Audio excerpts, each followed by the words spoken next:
Hey, everybody, welcome to View from the Top podcast, where we help family first business owners and entrepreneurs get through the valleys and up the mountain to their very own view from the top. We're so glad you're listening in today. My name is Kevin, also known as Wally, and I've got Big A Walker in the house again. Big A, welcome. Wally, I had a guy ask me the other day at a coffee shop why we call this View from the Top.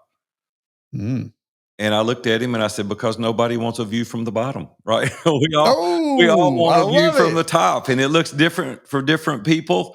But he loved that. He says, like, man, I want to be able to develop my own view from the top. And so it was pretty exciting, that he's even listening to the podcast, first of all. That was pretty cool. But then he was curious to why we call it View from the Top. And we try to help people really understand how to design your life and be proactive rather than reactive, and really design that life that God has enabled you to live. And so go out there today and design your own view from the top. So that's why we call it that. Hey, I sent you a text the other day on Easter. I think maybe it was, I don't know if it was Easter or Monday after, whatever. But and I've heard this from a few guys just in the past couple of days. Different guys, different places. Sure. They weren't connected. It's not like they had a conversation before. Yeah. And all three of them that I mentioned to this too, something about this. We talked about this a little bit. All three of them mentioned something about that this Easter felt different. Wow. And you mentioned something about that. Yeah, I did. What did you mean by that? Yeah, well, first of all, it was a beautiful day, right, in Nashville, Tennessee. The weather was incredible. No humidity, 75 degrees, no wind. We just had our lawn cut, and it was beautiful. And I went outside, and I was like, man, I live back in the woods, and the sun is everything smelled fresh and clean. Yeah, the flowers are coming up, and the trees are budding out. And I was like, man. And then we went to church, and Robby preached an amazing message, and it was just incredible. We came home. But what was really cool is the entire family came over, both my daughters, all the grandkids. We have one granddaughter that's down in Palm Beach, and she's in school, so she wasn't able to come. But then we had some extended family that was here. My mom was here, and so we sat around and ate. And normally, it's a couple of hours, for, eating, and we'll hang out. But I looked up at the clock, and they were here 6 hours. Like, it went by just in a flash. Wow. We played cornhole and ping pong and shot guns out back, and just said, you shot raw eggs. Did I hear that right? We did. I heard that from the grapevine. This is hilarious. I didn't know you were going to tell that. But Robin colored, like you color eggs, but raw eggs. And then we set them up on this platform back in the woods, and the grandkids took turns shooting with a rifle. Listen, by the way, Wally, you don't want any of my grandkids shooting at you, because they are excellent marksmen. And Brooke she hit 4 out of 5. And I'm like, Brooke, you are bringing it. That's my oldest daughter. But it was so fun. We had such a good time. But here's the reason that I think, after I reflected on our conversation, there's been some major health concerns in my immediate family over the past year. And it really heightened my awareness to think about being fully present. You never know. My mom's 88 years old now, and you don't know how long we're going to have her. And I'm like, hopefully this is not the last Easter. Hopefully we've got, 10 more. But you never know when your parents start aging. And then there's been some other health concerns from some of our other family members. And you're like, man, forget all the work, forget all the things that I should be doing. I'm going to be fully present, play with these grandkids, hang out with my daughters, and really enjoy my son-in-laws and just spend time together. And I think that's the reason the day went so fast. They got here at about 11:30, 12 o'clock, and it was like after 6 o'clock when they left. And it was just a phenomenal day. So, those that are listening today, don't let it take a health concern to get you reoriented into the things that really matter. Really focus on your family, pay attention, be in the moment, be present when you're present, and don't be distracted, because we never know when we're not going to have some loved ones around. So, it was a great Easter. It's a good word. Hey, we've got a guest today that these guys listening in are going to love. I think at the end of the interview, you and I both were like, man, I just want to listen to that again. I know. Just listen to our own interviews. It's like, oh my gosh. Yeah. It's great. Pastor Robby Gallaty from Long Hollow, our pastor, actually. And of course, you've known him for a very long time. And and we hear that as you go through and do the interview with him. But yeah, what do you think about the interview Yeah, overall? Robbie's just such a prince of a guy. We started out a little bumpy in our relationship early on. There's some politics behind why that is, and it's not really important, but we didn't start out on the best of terms. I've been involved in leadership for about 30 years at our church. And uh, as he points out so eloquently, that I'm not bashful in sharing my thoughts and opinions. That doesn't embarrass anybody that listens to this show. But I did that kind of early on, and he was a bit taken back by my forwardness. But after a period of time, he learned that I loved him, that I cared for him, I wanted him to succeed. I'm Yeah, on you his guys talk team. about that Yeah. in the And episode. so Yeah, you have to really listen to the interview and understand that. But he's become one of my closest friends. He's a great guy. He's a great pastor, and he loves the community. And so I'm pretty excited for you to listen to this. Listen to it all the way through. I think you'll enjoy it. So let's bring him in and do the interview. Robbie, man, it is so good to see you. What a blessing it is today to have you as our guest. Man, thank you for being on View from the Top. We're right on the other side of a big weekend. We're recording this right after Easter. And I know you're exhausted, right? Because you preached about 6 times this past weekend. How you feeling since Easter services? I'm actually pretty energized, believe it or not. It's exciting to see people back in church again. We're still kind of recovering from COVID, but we just came off one of the largest attended weekends ever in the history of our church, and just people excited and open to the message of the gospel. And response, as you saw, the response was unbelievable. And so I'm pretty excited. I'm tired, but I'm excited Yeah. as well. Yeah. Well, man, it's cool. You're too humble. So I'm going to share some numbers. Years ago, we had a couple of hundred people at Long Hollow Church. I'm going to tell you a little bit more for those that are listening for the first time about our church, but we had just under 12,000 people in one campus in 6 services and about 7,500 people watching online. You got to preach to 20,000 people this past weekend. I think we had about 100 decisions also that were made, which is really, really cool. Rob, you did such a great job too, man. I happened to be there after the third time that you preached, and your energy was still off the chart. I know it's got to be exhausting, and we are so privileged to have you today to be with us, though, even though you're just coming off that high weekend. And I wanted to get into. Listen, I want to tell the listeners a little bit about Long Hollow just for a second. I've had the privilege of being there now 30 years myself, and we've only had 4 pastors in those 45 years that Long Hollow has been there. We had what we call the friendly divide about 20 years ago, and the pastor left, took the staff, and we found ourselves with no administrative staff, no leaders, no pastors. Like, it was lay people. That was it. There were 200 of us at that time. And Alan Lindsay, one of our mutual friends, came up and said, Big A, we need you in this area. And we got Greg Smith and said, we need you in this area, and I'll do this. And we'll get on our knees before the Lord and we'll figure it out. Well, at that time, we were $20 million in debt. $20 million. We had no money. I stood up on a Wednesday night and said, hey, we're broke. Like, we have $17,000 in bills we've got to pay, and we have no money. And so Roger Oakes came up to me after the service. He said, hey, run by my house. And I ran by his house, and tears running down his face. And he said, Big A, how much money do we need? And I'm like, you just heard me. He goes, okay. And he strokes a check. And I'm like, you got to be kidding me. And after that, people just stepped up, and it was a phenomenal experience. Shortly thereafter, David Landreth came on the scene and spent about 17, 18 years with us. He was a phenomenal guy. And then David unfortunately passed away with cancer about 8 years ago, and we were introduced to you. And Robbie, I want to tell you, it's kind of funny. I hope you don't get mad about this. I didn't like you when you first came. And the reason I didn't is because you're this big guy, 6'6", 290 pounds, and you were a bit intimidating. And I was like, they call me Big A. I'm big, but I have to look up to you. And I'm like, and then I was like, man, I don't know him. I'm not giving him the benefit of the doubt. And the thing that I was doing, I'm embarrassed to admit this, I was comparing you to David, because David and I were such good friends for so long, and I didn't give you a chance. And I even apologized to you years ago, and I said, "Hey, man, I didn't give you a chance." But Robbie, you have flourished.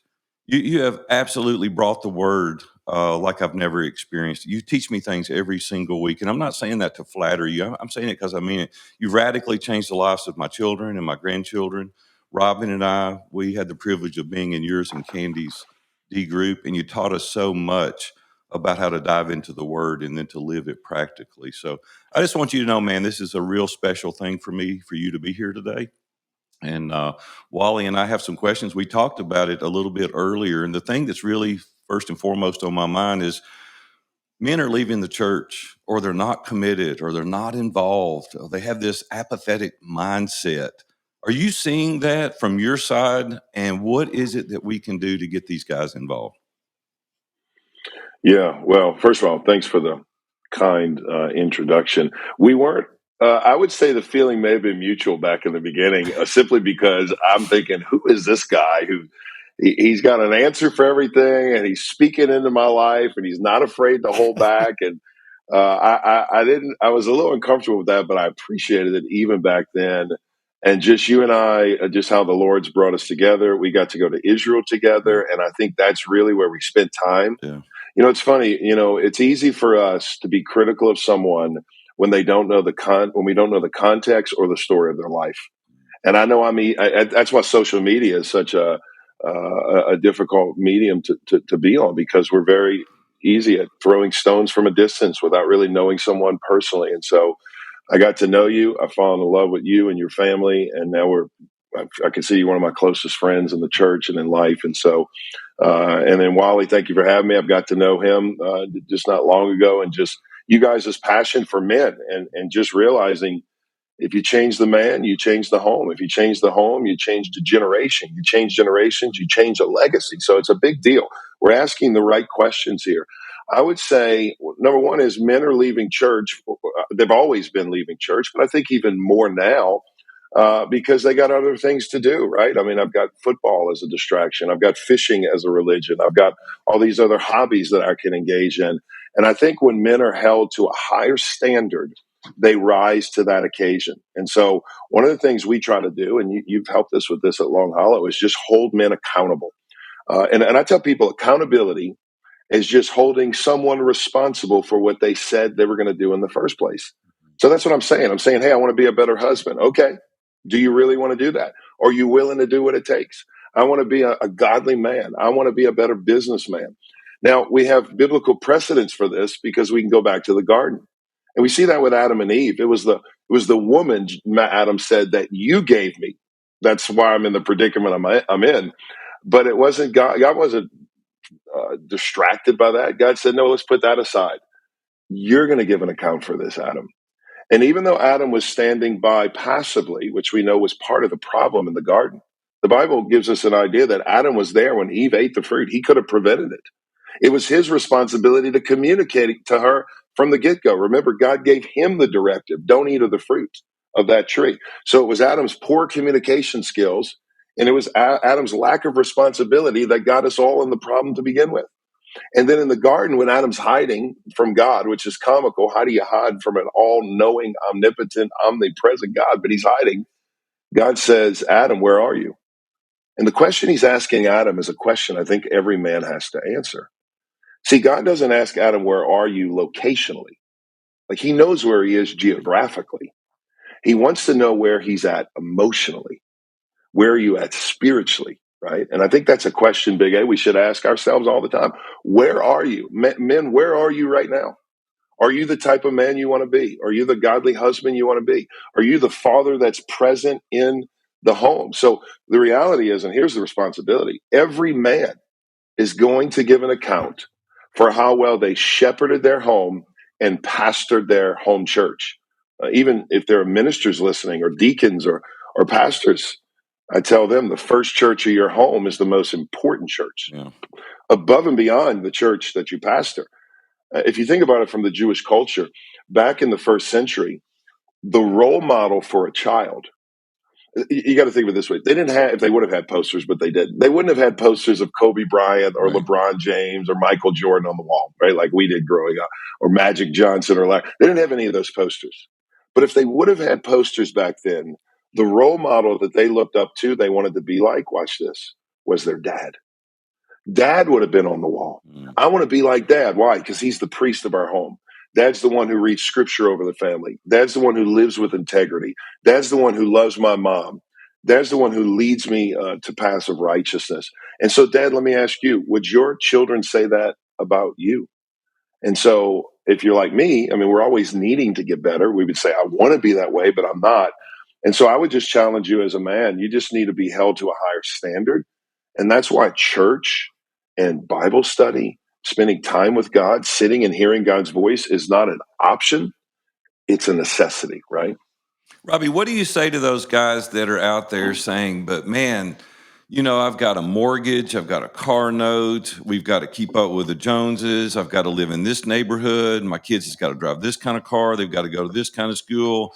It's just this inordinate pressure that is on me constantly that I've got to excel financially. Uh, how do these guys take stock at where they're at and value and prioritize their priorities? Like, how do you sit down and counsel guys and go, "Hey, let's look at where you're at personally and decide what's important." Yeah. Well, let's say Jesus was the counselor right now, and you went into Jesus for advice. Would say this to you, and this is what he said: what does it profit a man to gain the whole world, to get the promotion, to have a platform, to run a multi million dollar corporation, to leave a legacy, to write books, to speak at conferences? What does it profit a man to gain, or a woman to gain the whole world and lose his soul? Like, what I would say is, you need to realize, like, what is of eternal value in your life, because the reality is, at the end of this life, those things that are temporal will pass away. But there are only three things that are eternal, Big A. And once I understood this early on as a new believer, it really changed the trajectory of my life. You got to remember this: there's only three things that are eternal. God, obviously, God always is, always will. God is eternal. Number two, the Word of God. Jesus said, I promise you, I tell you the truth, not one stroke of the letter or the smallest letter will pass away from my word until all these things are accomplished. I tell you, not one thing. So the word of God is eternal. Jesus in the beginning was the word was with God, the word was God, the word became flesh. But here's the big one. Number three, God, his word, and the souls of men and women. Mm. And what that means is, when you're long gone, like me one day, what people will remember for eternity, what will be an impact for legacy after legacy, is not the sermons I preached or the books you wrote or the businesses you led or the conferences you spoke at. What will leave a legacy forever will be the hearts you've invested in, the lives you've changed. And so when I started to think about that, I started to take stock of just do the investment strategy. Put on one column eternal things, put on the other column temporal things. And if you're like me back then, 20 years ago, I had a lot of stock in things that would fade away, that would rust, or moth could get in and destroy, Mm. and thieves could break in and take. But I didn't have a lot of stock in that which was of eternal value. And you got to remember, we don't talk about this in the church a lot, but at the end of time, if you're a believer, when Christ returns on Judgment Day, if you're a born again believer, you're going to go to heaven. I mean, you don't have to work to earn that. You can't do anything to lose it. However, what will determine the kind of dominion, here's a key word, or authority that God gives you in heaven will be predicated by the kind of life you lived on earth for him. And that's what we call rewards. We don't talk about rewards a lot in heaven. I see men breaking their neck, Big A, for rewards on earth. Yeah. And yet they're going to get to heaven spiritually bankrupt. Brother, Yeah. you're going to be bankrupt. And God's going to say, you amassed millions on earth, but you didn't do anything for me. And that's what Jesus said. Beware of practicing, Matthew 6:1, beware of practicing your righteousness before others to be seen by them. Because if you do, you will have no reward from your Father in Mm. heaven. And so all the things we do for God, he remembers. All the things we do for others and self, it's as if God never sees or forgets. Robby, you deal with a lot of men, obviously thousands of men at our church. I'm not even sure how many, 3,000, 3,500 men. And then Wally and I have had Iron Sharpens Iron Mastermind. I've got the privilege of coaching men all over the world that are small business owners. And invariably, they keep moving the bar. They keep saying, man, if I can just have one more business, just another $100,000, just another $1 million, another house, another car. Coached a guy recently that owned multiple houses, a big yacht, and he said, man, there's not a day that goes by that I'm not depressed, that I don't have anxiety. It's because money doesn't scratch the itch like you think it's going to scratch the itch, right? We just keep amassing more and more. But there's just something so gratifying and satisfying about walking with the Lord, having that sense of peace that surpasses all understanding, just getting into a spot where we realize what's really important in the lives of men. We had a guy on the call yesterday that we were talking to that's really struggling with raising his children, has a number of children. And he said, you know, we're living in such a politically and socially progressive environment today, where we're living in a place that I don't even want my kids going to school. I don't want them to go out in public. Like, how do I coach them? How do I train them? Because many times this is a great conflict for the conservative views of a lot of people. How do we balance being open-minded and really listening to other people and their views, and then kind of drawing the line in the sand for ourselves as believers? How do we navigate that turbulent water? Yeah, I mean, this is a pertinent question today. I think we're all asking. I would say, I mean, I have a lot I could say about politics and the landscape of America that we're navigating. Let me say a couple of things kind of succinctly. Number one, I would say, let me remind you that your patriotism should never supersede your passion for Christ. Wow. What I mean by that is this: there was nobody more pro-Israel to the core than Jesus. I mean, by the way, he created the nation, right? He Right. called the nation. They were his own. Wasn't anything special about Israel. He said, it was because I chose you. But you'll never find one time in the Gospels where Jesus is encouraging anybody to save the nation. Why? Because he called them to something bigger than that. Here's what Jesus knew, and I want you to get this. Jesus knew that a person's individual reform would lead to national reform. So what I mean is, let us stop thinking that if we just get the right person in the right seat in Congress or the right seat in the White House, things will change. Maybe, but that's not where we put our faith. We need to get our hearts right before a holy God. And when we do that, God will change our hearts, which in turn will change people around us. Remember, Paul never told, think about it this way, he never told the early church to go reform government. He told them to go hard after God. As I remind my dad all the time, which is hard for him just because of his stage and age in life. But I'm like, Dad, listen, I love our country. I'm very patriotic. But remember, as a Christian, we are citizens of another world, which means we're not called to save America.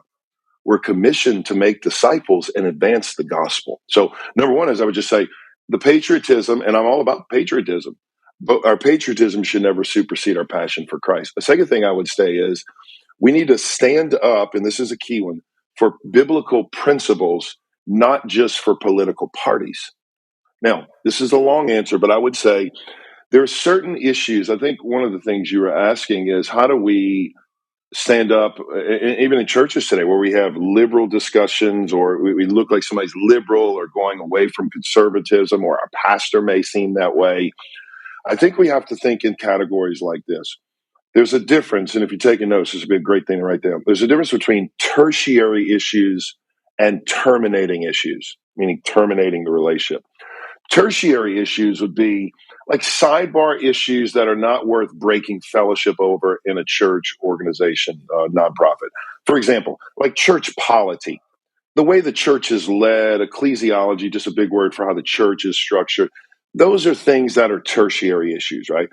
Deacons, even as big of an issue as this could be. Should it be deacons or deaconesses? Should it be deacons who are divorced or not divorced? Those are big issues, but not dividing, terminating issues. These are the terminating issues where you decide, okay, is the church I'm a part of, is the denomination I'm a part of, is the religion I'm a part of now moving from me? These are the terminating issues. Issues over the sanctity of life. That's a big issue. That would be a dividing issue. Issues over the gospel. Like, what is the gospel? That through faith, by faith, through grace, I'm saved, not by works. I can't lose it through works. Here's another one. Who is made in the image of God? Mm. which seems like a small issue. But if you believe that every human being is made in the image of God, then racism ceases to exist. Discriminatory issues should cease to exist. Why? Because this is my brother who's creating my image. I may not agree with him, but this is a brother, and Jesus calls me to love my neighbor. Here's a big one today: redefining gender identity or even one's own sexuality. Why is that a big deal? Because that's an attack on the gospel, meaning God, Christ, and the church, which is the gospel issue. Christ came to give himself for the church. The church loves Christ. And so when you skew the man and woman, which is a picture, that's why marriage is way bigger than just two people in love. Mm. I tell people marriage is as much about holiness as it is about your happiness. It's a holiness picture of God to the world. Now, here's the way you think of it, because people say, well, Pastor, I've been at this church for 35 years and I was baptized and I was married in this church. Think of church like a restaurant for your soul. Okay, here's not the best example, but this is the best I got. Let's say you have a favorite restaurant. Big A, what's your favorite restaurant Yeah, in Jimmy town? Kelly's. Used to be Black Eyed Peas, Yeah, but no it did a longer. long time ago. Jimmy Kelly's. Ooh, that's a good one. I love Yeah. a good steak from. Okay, so let's say that is you and Robin's favorite place to go. You even bring Wally with you, and y'all are there, and he's like, "Man, this is a serious steak." Well, He's in. yeah, Yeah. okay, I'm you're right. in. Yeah, I'm yeah. in. I knew he was in. So you bring him to the restaurant. They're serving great food. Well, over time, the food starts to suffer, and you start to get word that they're not using the best ingredients anymore. Now, you may still go there because you love the wait staff, you love the cook, you love the owner. But then over time you hear, okay, they're not just using bad ingredients, they're actually using ingredients now that could harm or even kill you. Mm. Now, it doesn't take a genius to realize. At that point, you're like, we have to change restaurants. Why? Because we don't want to poison or infect our body. Listen to me. A sermon by a pastor that's leading you astray, or the beliefs of Mm. a church that are off point, are food. Both of them are Mm. food for the soul. What I'm saying is doctrine matters, theology matters. It's not the person or the party or the place, it's the doctrine or the teaching. Now, let me bring Mm. it back to politics. Let me remind you, I say this with love. Jesus is not a red blooded Republican, neither is he a Southern Democrat. Friends, remember, Christians must vote today. And I believe one of the ways you can make a change is you have to vote. I mean, voting is not only a duty, but an option, an obligation, and a Yeah. great privilege today. But you have to vote today. You go to the polls based on biblical principles, not political parties. And here's a newsflash for those: the Democratic Party has been hijacked from what it was 50 years ago. And here's another way to think of it: every Republican who uses the name Jesus is not a Christian. Let me remind you of that as well.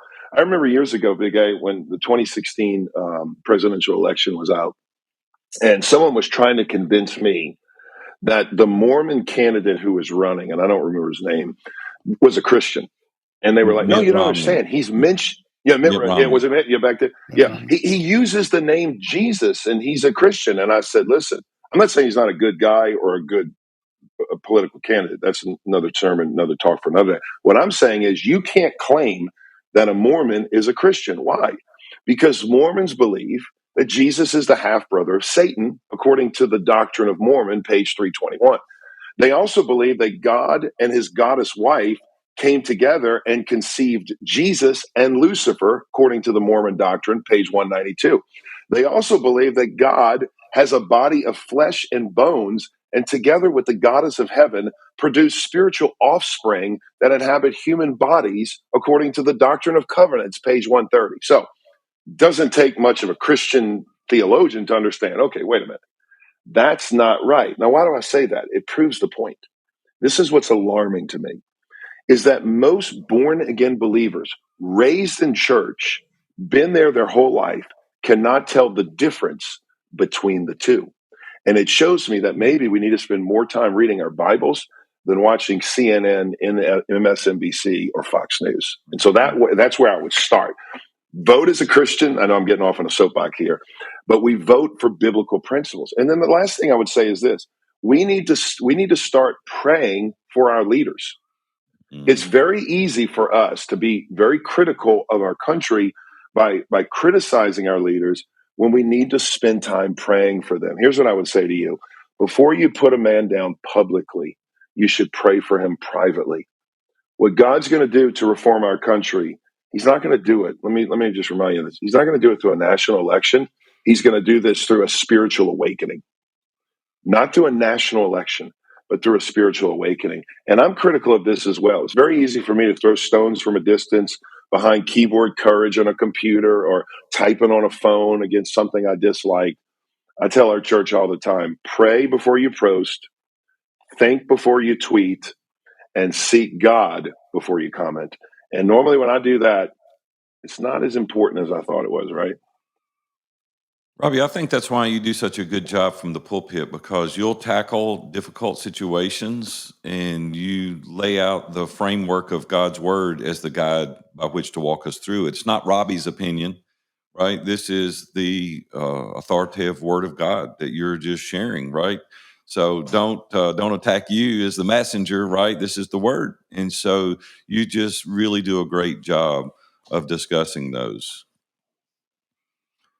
Robbie, you said earlier when we were talking that you put the word religion in front of the word fishing and hunting and golf and things like that. We laugh about that, but explain more a little bit about what you mean related to that. Yeah, so a religion as opposed to a denomination. So a denomination would be like Baptist, Presbyterian, full gospel, non denominational.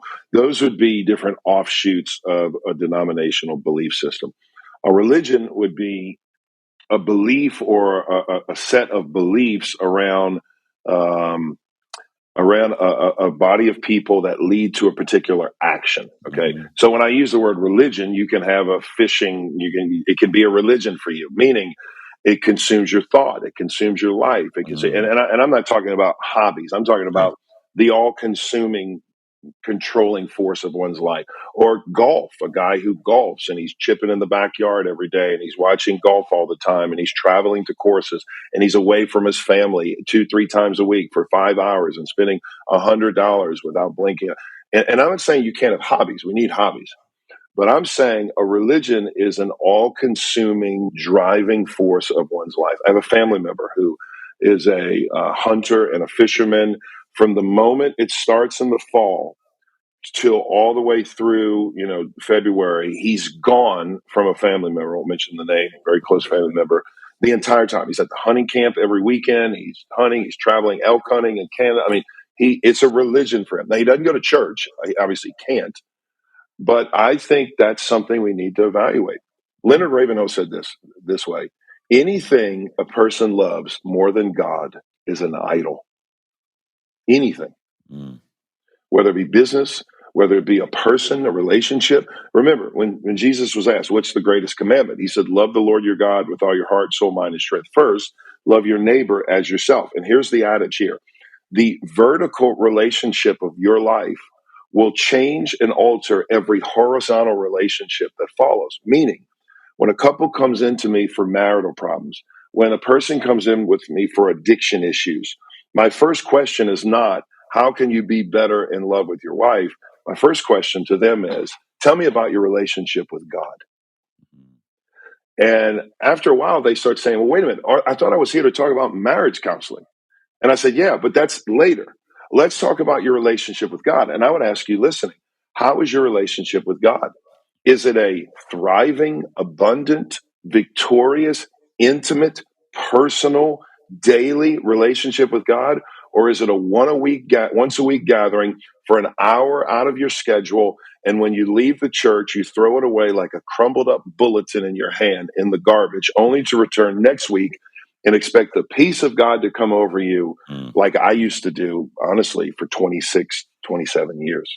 Robbie, a lot of pastors out there today preach these things, never really experienced it. Not all of them, but a lot of them. You've been in the trenches. Like, you have a very colorful background. There was a time that you were addicted. There were a time you weren't doing the things that you should have been doing. A lot of guys listening to this go, well, he's a pastor. He went to seminary and he really doesn't know about life, right? They have a hard time identifying. at churches. They don't get me. I feel alone. I'm isolated. He doesn't understand the trials that I go through, the temptations that I experience, the abuse of substance that I've been involved in over my life. Give us a little background prior to you being a preacher and a pastor, and how you're able to identify with people today better. Yeah. Yeah, I haven't always been a pastor. I was raised in South Louisiana, half Italian, so we're pretty faithful Roman Catholics, meaning we went to church every Sunday. If we missed church on Sunday, went to confession on Saturday. And I just lived like I wanted through the week. When people would ask me, do you have a relationship with the Lord? Are you saved? Are you born again? My answer was, I'm Catholic. Whatever that meant. I just basically kind of stiff arm people. And I didn't really know the Lord back then. I mean, I knew God as this overbearing, domineering dictator who was out to chastise me every time I got out of line. And I think people listening would say, you know what, that's kind of the God I grew up with.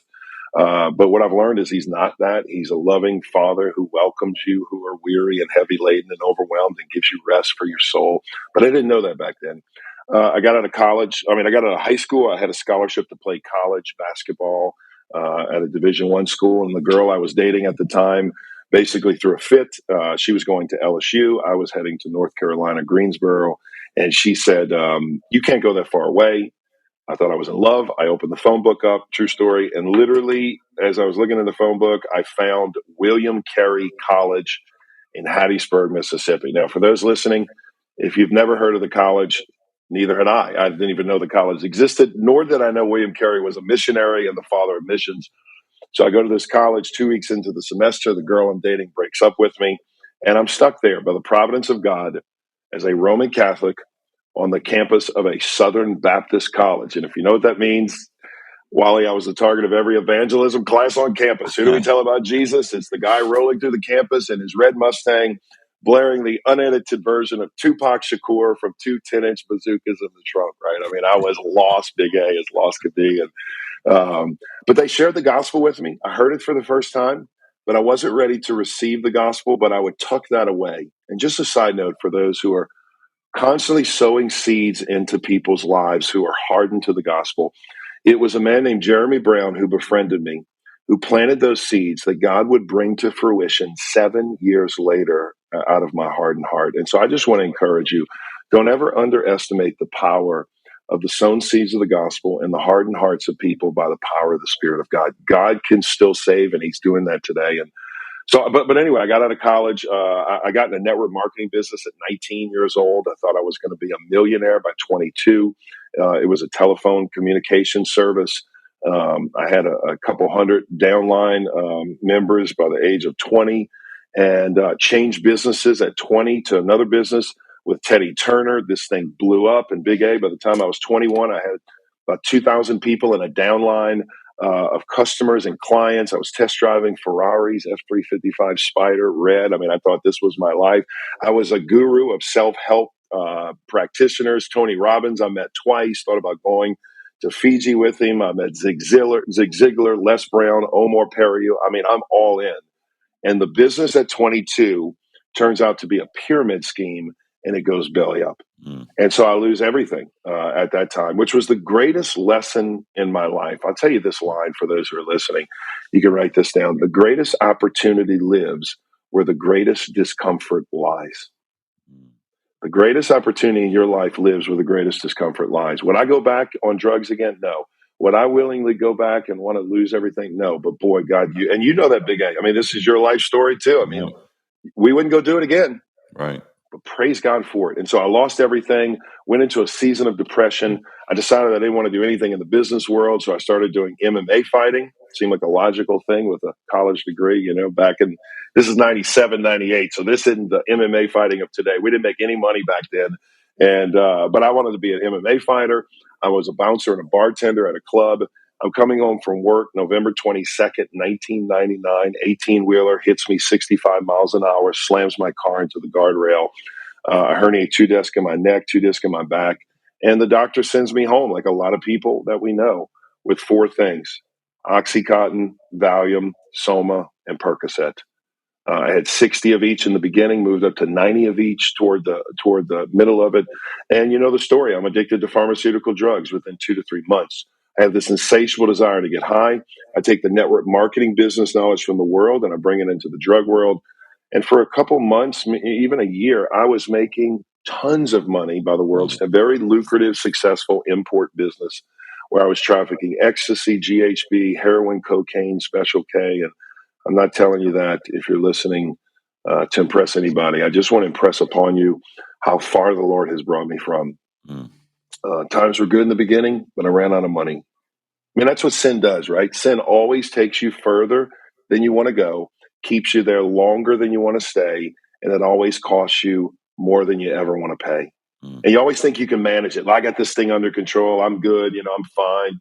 And then it always takes you out. And so I lost everything. I robbed my own family for $15,000, lived without gas, electricity, and water for about 3 months. Long story short, I'm in my room, November 12th, 2002, after the second rehab treatment. The reason I went twice is because I tried to do it without Christ. And that time I was desperate. Here's what I did. I was in my room. I wasn't in a church. I wasn't in a revival service.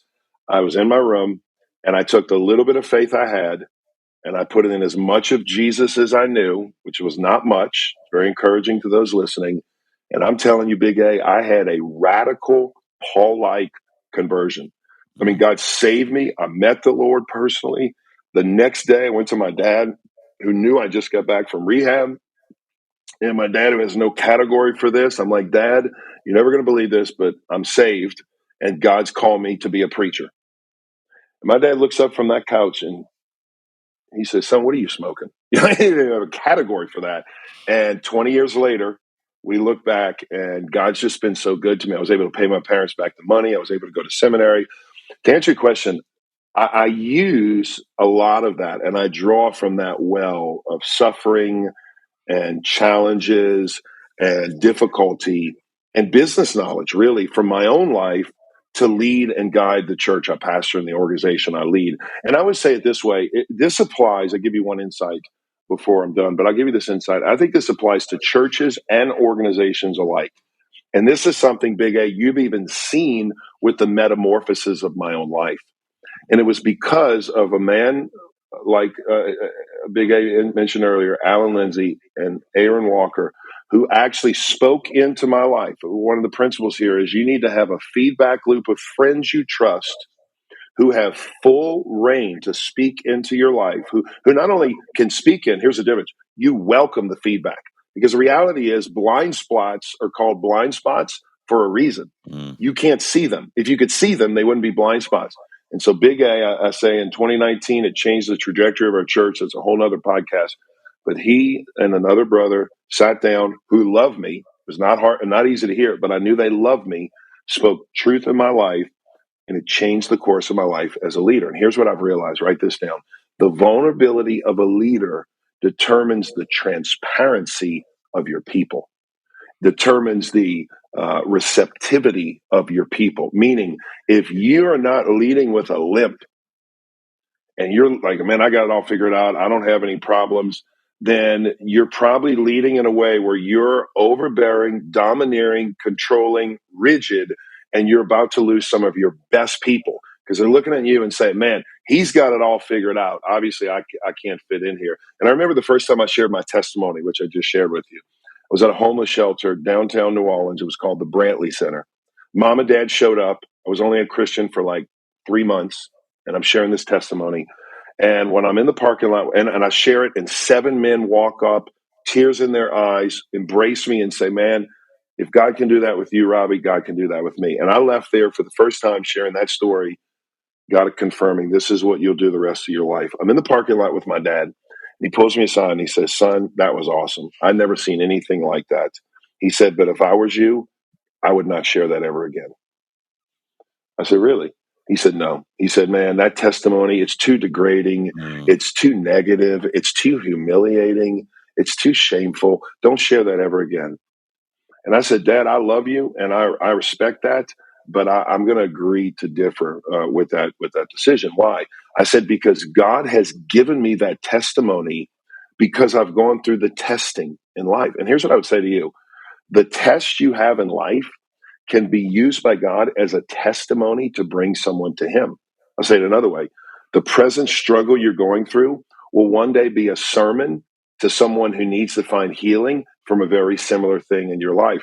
And I always like to say, Big A, that the mess I went through, and boy, it was a mess, is what God is using today as a message to bring people to Jesus. And so I would not Mm. discount the suffering and struggle today because it may be a story tomorrow. Robby, as we end today, I'm going to ask you to give a 2-minute presentation to the audience as though you were talking directly to them. Tell them what they're to expect, getting involved deeply in a church, radically changing their life, versus staying on the trajectory and the path that they're on. Talk directly to the men as we close out today and tell them what they've got to look forward to both ways. Yeah, I would say, first of all, the reason you have no desire to attend a church is because you don't know the king of the church. You don't know the guy who's the shepherd of the church, Jesus. And it was the same thing for me. I would go to church, guys, and I would stand there with arms crossed. I wouldn't sing a word. My dad and I jokingly used to say the one thing we wanted to do the moment we entered church is to leave. And that's where some of you are right now. And it's because you haven't met the person behind it all.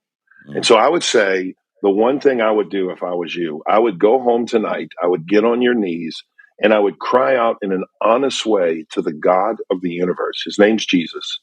Now, for some of you, talking to God, even in silence and solitude alone, is a little overwhelming. And so the first thing you may want to do is just to confess to God that you haven't talked to him in a while.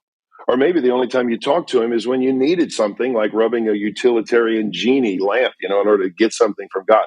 But just to have a conversation like we're having, that's a foreign idea to you. You've never done that before. That's okay. It doesn't need to be overwhelming.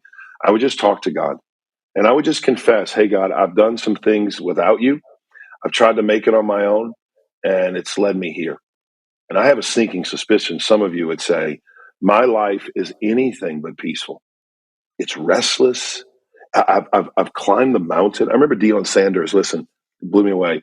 After he won the Super Bowl, Deion Sanders, who's now a pastor, by the way, said after he won the Super Bowl, he was in his hotel room overlooking the city where he had just played with a loaded gun in his mouth about to kill himself. Because here's what he said. He said, there has to be more to life than this. Mm. He had climbed the pinnacle, he had reached the apex, and it had left him empty. I have a sneaking suspicion some of you are going to climb the ladder of success all your life and realize one day it's leaning against the wrong wall. And so here's the cool thing. If you're listening and you're alive, if there's breath, there's hope. I tell it to addicts a lot. If there's breath, there's hope. It doesn't matter what's happened in the past. God can do more in a moment than any man or woman can manufacture in a lifetime.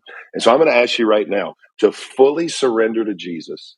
Give him the keys to every door that unlocks the areas and corridors of your heart and surrender all. Don't hold any back and watch what God would do in your life. And then you're going to be the man God's called you to be. Then you're going to be the husband God's called you. Then you're going to be the boss or the employer that God's called you to be. And the reason I know that is because I've experienced it firsthand. And I have a sinking suspicion some of you are that, man, I don't know if I believe all that. I haven't experienced that.